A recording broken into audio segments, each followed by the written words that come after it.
నమస్తే, welcome to our channel. నేను ప్రియా కౌశిక్.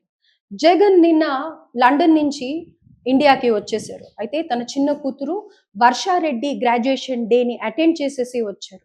దీని గురించి డిస్కస్ చేద్దాం. ప్రస్తుతం మనతో పాటు సీనియర్ జర్నలిస్ట్ భరద్వాజ్ గారు ఉన్నారు. హలో సార్, నమస్తే. నమస్తే.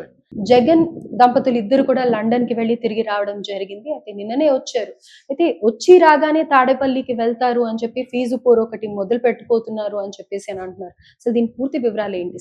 అంటే జగన్మోహన్ రెడ్డి ఇప్పటి వరకు ఆయన ఎన్నికలు ముగిసిన తర్వాత ప్రజలతో ఇంటరాక్ట్ అవ్వటం అనేది జరగలేదు. నాయకులతో ఫేజ్ మేనర్లో ఇంటరాక్ట్ అయ్యాడు కానీ అవేవి ఫలితాలను ఇవ్వలేదు. ఈ లోపల ఆయన కుటుంబ వ్యవహారాలు, గొడవలు వాటిల్లో నిమగ్నమైపోయాడు. ఇప్పుడు ఆయన సీరియస్గా పాలిటిక్స్ మీద దృష్టి పెట్టాల్సినటువంటి టైం వచ్చేసింది. అందుకని ఇప్పటి వరకు ఆయన అసెంబ్లీకి రాను, నాకు ప్రధాన ప్రతిపక్ష హోదా ఇచ్చి తీరాలి, ఈ గొడవలన్నీ నడిచినాయి. అయితే ఇప్పుడు నెమ్మదిగా ఆయన ఈ గొడవలన్నింటినీ పక్కన పెట్టి రేపు జరగబోయేటువంటి బడ్జెట్ సమావేశాలకు హాజరవుతాడని చెప్తున్నారు. హాజరవటం తర్వాత అక్కడి నుంచి ఆయన ప్రజాక్షేత్రంలోకి వెళ్తారు అని. అంటే రకరకాల విమర్శలు ఉన్నాయి. ఈయన టైంలో విద్యా వ్యవస్థ కుప్పకూలిందని ఒక విమర్శ ఈ మధ్య లోకేష్ గారు చేశాడు. అంటే ఈయన ఇంగ్లీష్ మీడియంలోకి తర్జుమా చేసేటువంటి ప్రయత్నం చేశాడు విద్యా వ్యవస్థ. ప్రభుత్వ రంగంలో ఉన్నటువంటి స్కూళ్ళన్నింటిలోనూ ఇంగ్లీష్ మీడియం తీసుకురావడం ద్వారా పేద పిల్లలకి కూడా ఇంగ్లీష్ని అందుబాటులోకి తీసుకురావడం ద్వారా వాళ్ళ అభివృద్ధికి దోహదపడాలి అనేది ప్రోగ్రాం జగన్మోహన్ రెడ్డి. జగన్మోహన్ రెడ్డి పాలనలో మంచి డెసిషన్ అదొకటే. మిగిలిన నిర్ణయాల్లో మంచి చెడులు పక్కన పెట్టేస్తే ఈ విషయంలో కొంచెం ఎక్కువ శ్రద్ధ పెట్టాడు ఆయన. కానీ దాని వలన విద్యా ప్రమాణాలు పడిపోయినాయి. విద్యార్థులకి ఈ కొత్త ఎడ్యుకేషన్ సిస్టమ్ అడాప్ట్ కాలేదు. దాని వలన అనుకున్న ఫలితాలు సాధించలేకపోయారు అనేది ఇప్పుడు లోకేష్ గారి విమర్శ. దీన్ని ఎలా ఎదుర్కోవాలి అంటే ఇప్పుడు జరుగుతోంది ఏమిటి? ఇప్పుడు మళ్ళీ స్కూళ్ళని పాత పద్ధతిలోకి తీసుకెళ్లే ప్రయత్నం చేస్తున్నారా? అలాగే తన హయాంలో పేద ప్రజలకు ఇచ్చినటువంటి అనేక సంక్షేమ పథకాలు, వాటి తీరుతెన్నులు ఏమిటి? ఇప్పటికీ అవి కొనసాగుతున్నాయా లేదా? ప్రజలకి వాటి ఫలితాలు ఏదో రూపంలో అందిస్తున్నారా లేదా? దీంతోపాటు ఎలక్షన్ టైంలో వాళ్ళు ఇచ్చినటువంటి హామీలు, తెలుగుదేశం పార్టీ కావచ్చు, కూటమి భారతీయ జనతా పార్టీ, జనసేన, తెలుగుదేశం పార్టీలు కలిసి ఇచ్చినటువంటి హామీలు అమలు పరిస్థితి ఏమిటి, ప్రజలు ఎలా ఉన్నారు అనేది నేరుగా ప్రజల నుంచి తెలుసుకునేటువంటి ప్రయత్నం. అంటే ప్రజల సమీక్ష ఏమిటి, ఎంతకాలం ప్రభుత్వం నడుస్తోంది, ఈ ప్రభుత్వం మీద ప్రజలు ఏమనుకుంటున్నారు అనేది ప్రజల నుంచి నేరుగా తెలుసుకుని దానికి తానేమి చేయగలను అనేది ఆలోచించుకోవటానికి ఒక ప్రయత్నం చేస్తూ ఆయన ప్రజాక్షేత్రంలోకి వెళ్తాడు అనేటువంటి మాట వినిపిస్తోంది. దీనికోసం పార్టీ యంత్రాంగాన్ని సిద్ధపరచుకునే కార్యక్రమం ఇప్పుడు ఆయన తాడేపల్లిలో చేపట్టబోతోంది. అంటే ముందు మెకానిజం ఏమిటి? ఇప్పటికే ఒక గొడవ ఉంది. ఆ పార్టీలో నాయకుల్లో కొంతమంది అజ్ఞాతంలోకి వెళ్ళిపోయారు, కొంతమంది బయటకి కనిపిస్తున్నా పార్టీ నుంచి బయటకు వెళ్ళిపోతున్నారు, రాజకీయ సన్యాసం తీసుకుంటున్నారు. నిన్న విజయసాయి రెడ్డి రాజకీయ సన్యాసం తీసుకున్నాడు. ఆయన బయటకు వెళ్ళిపోయాడు, రిజైన్ చేసి. రాజ్యసభకు కూడా రిజైన్ చేశాడు. అలాగే రాజ్యసభ సభ్యులు ఒక్కొక్కరుగా రాలిపోతున్నారు. ఈ కండిషన్లో పార్టీని రీఆర్గనైజ్ చేసుకోవాల్సినటువంటి అవసరం ఉంది. ఈ రోజు రేపు సజ్జల రామకృష్ణారెడ్డి కూడా వెళ్ళిపోబోతున్నాడు అని ఒక వార్త సర్క్యులేషన్ లో పెట్టారు ఆల్రెడీ. కాబట్టి క్రైసిస్ మేనేజ్మెంట్ చేయాలంటే తను బయటకు రావాలి. బయటకు వచ్చి ముందు క్యాడర్లో మొరైల్ నిలబెట్టాలి, వాళ్ళ మానసిక స్థైర్యాన్ని నిలబెట్టాలి. ఆ నిలబెట్టడం కోసం ఏం చేయాలి అనేటువంటి ఆలోచనలో ఇప్పుడు జగన్ ఉన్నాడు.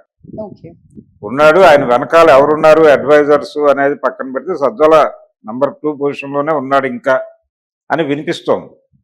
అంటే ప్రధానంగా తను గతంలో తన వైపు నుంచి జరిగినటువంటి లోపం ఏమిటంటే ఎవరికి యాక్సెస్ ఇవ్వకపోవడం. అలాగే నేను మేట నొక్కుతున్నాను, డబ్బులు వెళ్ళిపోతున్నాయి, ఇంకేంటి వాళ్ళతో మనం యాక్సెస్ అయ్యేది, పని జరిగిపోతున్నప్పుడు ఇంకా మనకెందుకు అని చెప్పి ఆయన పూర్తిగా తన తాడేపల్లి ప్యాలెస్కే పరిమితం అయిపోయాడు. ఇదే తనకి ఇబ్బంది పెట్టింది. అంటే కనీసం ఎమ్మెల్యేలకి, మంత్రులకి కూడా ఆయన యాక్సెస్ ఇవ్వలేదు. ఇది ప్రధానంగా ఒక ఇబ్బందికరంగా మారింది. అంటే మొత్తం అంతా ఆయనే చూసుకుంటున్నాడు కదా, మనదేముంది అన్న పద్ధతిలో వీళ్ళు వ్యవహరించారు కింది స్థాయి నాయకులు. ఇప్పుడు పరిస్థితి ఏంటంటే ఆయన టూర్ ప్రోగ్రామ్ ఆర్గనైజ్ చేయడానికి కూడా ఎవరికి చొరవలేని పరిస్థితి దాపురించింది. ఉమ్, అందుకని పార్టీని రీఆర్గనైజ్ చేసుకోవాల్సినటువంటి అవసరం ఉంది. బడ్జెట్ సమావేశాల కంటే ముందే జరగాలి.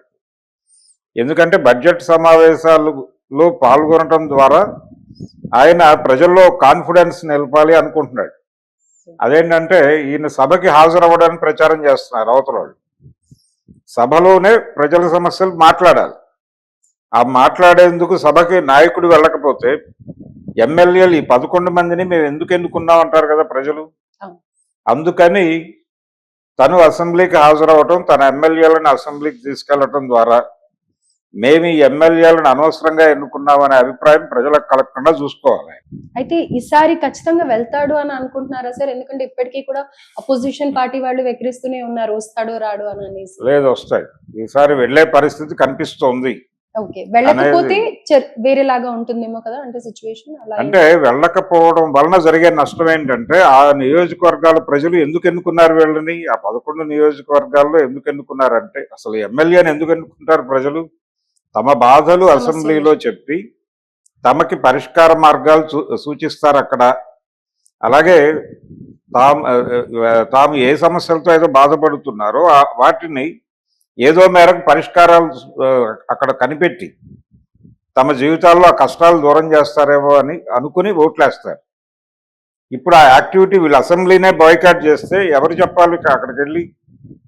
అందుకని ప్రజలకు రీకాల్ అధికారం లేదు మన ప్రజాస్వామ్యంలో. ఈ రీకాల్ అధికారం లేదు కాబట్టి ఎమ్మెల్యేలు ఎన్నికైన తర్వాత వాళ్ళు ఇష్టం వచ్చినట్టు వాళ్ళు వ్యవహరిస్తున్నారు. ఈ అభిప్రాయం ప్రజల్లో బలపడితే అది పార్టీ మీద వ్యతిరేకంగా ప్రచారం అవుతుంది మిగిలిన ప్రాంతాల్లో. అందుకని పార్టీ పరిరక్షణ చేసుకోవాలంటే ఖచ్చితంగా పార్లమెంటరీ రాజకీయాలు, ఆయన పార్లమెంటరీ రాజకీయ పంథాలో ఉన్నాడు. పార్లమెంటరీ రాజకీయ పంథాలో ఉన్నవాడు ఖచ్చితంగా పార్లమెంటరీ రాజకీయాలను గౌరవించాలి. పార్లమెంటరీ రాజకీయాల మీద గౌరవం లేని పార్టీలు కూడా కొన్ని ఉన్నాయి. వాళ్ళు తరిమల నాగిరెడ్డి గారు చెప్పినట్టు పార్లమెంటు అసెంబ్లీలు పందుల దొడ్లు అన్నాడు ఆయన ఒకప్పుడు. అక్కడే అసెంబ్లీలోనే నిలబడి అన్నాడు ఆ మాట అని రిజైన్ చేసి వచ్చేసాడు ఆయన. ఇంకా నేను జీవితంలో ఈ అసెంబ్లీకి కానీ పార్లమెంట్కి కానీ వెళ్ళను అని. అలా అది ఒక ధోరణి. ఆ పరిస్థితుల్లో జగన్ లేడు ఇప్పుడు. తరిమల నాగిరెడ్డి గారి పరిస్థితుల్లో జగన్మోహన్ రెడ్డి లేడు కాబట్టి ఈయన ఇప్పటికీ పార్లమెంటరీ బంధాన్ని నమ్ముకుని ఉన్నాడు. అందుకని ఖచ్చితంగా పార్లమెంటు పద్ధతుల్ని గౌరవించి ఖచ్చితంగా ఇన్ని గంటల సభకి హాజరు కావాలని ఒక నిబంధన ఉంది. అది కనుక పాటించకపోతే వీళ్ళు అనర్హులయ్యేటువంటి ప్రమాదం కూడా ఉంది. ఓకే, సో మొదటికే తన పార్టీ కానీ తనకు కానీ ప్రమాదం ఉంది కాబట్టి ఇంకా వెళ్తారు ఖచ్చితంగా. బడ్జెట్ సెషన్ ఖచ్చితంగా హాజరు కావాలి. ఎందుకంటే ఒక సంవత్సరం పాటు ప్రజల కోసం వాళ్ళు ఏం ఖర్చు పెట్టబోతున్నారు, ఏ ఏరియాల్లో ఖర్చు పెట్టబోతున్నారు అనే దానికి సంబంధించిన పద్దు వివరిస్తారు అక్కడ ఆర్థిక మంత్రి గారు. వివరించినప్పుడు ప్రైమ్ లొకాలిటీలో ఇన్వెస్ట్మెంట్స్ వెళ్తున్నాయా లేదా, ప్రజలకి అవసరమైనటువంటి రంగాల మీద ఏ మేరకు శ్రద్ధ చూపించారు, ఏ మేరకు కేటాయింపులు జరిపారు అనేది చెక్ చేయాల్సింది వీళ్ళే, ప్రతిపక్షమే. చెక్ చేసి ప్రభుత్వాన్ని గైడ్ చేయాల్సిన బాధ్యత కూడా వీళ్ళదే. అందుకని దాని నుంచి తప్పుకుంటే ప్రజలు ఇంకొంచెం సీరియస్గా రియాక్ట్ అవుతారు. అందుకని ఆయన బడ్జెట్ సమావేశాలకు ఖచ్చితంగా హాజరవుతాడు. హాజరైన తర్వాత అక్కడి నుంచి జనంలోకి వెళ్తాడు. ఇప్పటికి వాళ్ళు అనుకుంటున్నటువంటి ప్రోగ్రాం అయితే ఇదే వైసీపీ నుంచి. ఈ అసెంబ్లీ సమావేశాలు ప్రారంభానికి ముందే ఆయన తాడేపల్లి వచ్చి క్యాడర్ని సమాయత్తపరుస్తాడు. పార్టీలో మిగిలినటువంటి నాయకులందరినీ పోగు చేసి కూర్చోబెట్టి, బాబు ఇది మన ప్రోగ్రాం, రేపు అసెంబ్లీకి వెడతాము, తర్వాత ప్రజాక్షేత్రంలోకి వెడతాము, దీనికి సంబంధించి మీ ప్రాంతాల్లో కార్యక్రమాలని డిజైన్ చేయండి అని ప్రిపేర్ చేయడానికి ఈ ప్రోగ్రాం పెట్టాడు ఆయన. అది నడుస్తుంది. ఈ లండన్ పర్యటన ఇవన్నీ అయిపోయినాయి కాబట్టి ఇప్పుడు కుటుంబపరమైనటువంటి బాధ్యతల్లో నుంచి కొంతమేరకు రిలాక్స్ అయ్యాడు ఆయన.